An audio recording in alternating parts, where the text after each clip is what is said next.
Hola, bienvenue dans le podcast Devenir CIP. Aujourd'hui, on va parler d'un public essentiel dans notre métier, les personnes en situation de handicap accompagnées par un conseiller en insertion professionnelle.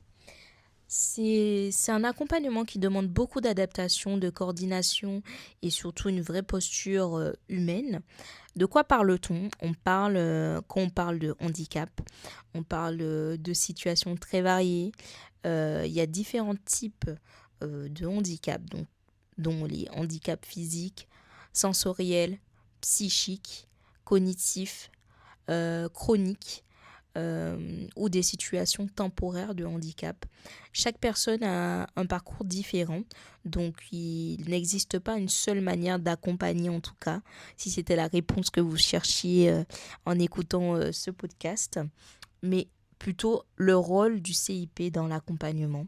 Donc le CIP intervient pour aider la personne à construire ou sécuriser son parcours professionnel. Il identifie les compétences, il définit un projet réaliste, il adapte les démarches de recherche d'emploi et il permet de pouvoir lever certains freins, mais surtout, il ne travaille jamais seul. Ça, c'est vraiment un élément très important à retenir pour la suite.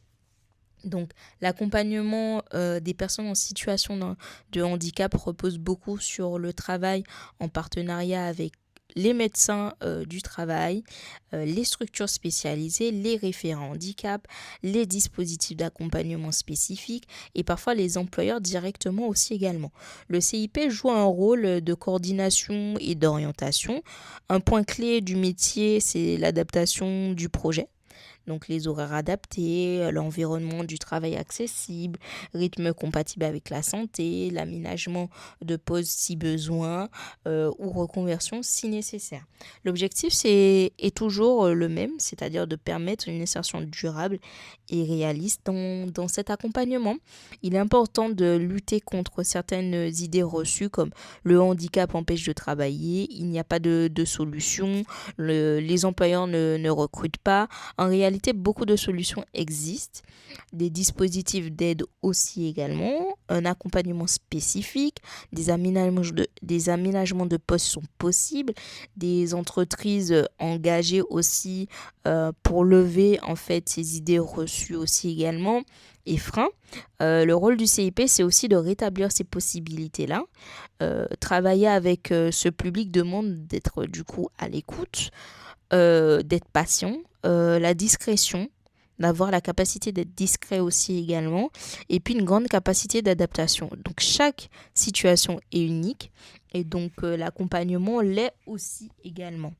Accompagner des personnes en situation de handicap, c'est adapter les parcours, c'est travailler en réseau, c'est sécuriser des projets, c'est ouvrir des opportunités professionnelles, c'est un accompagnement profondément humain et essentiel dans le cadre du projet professionnel.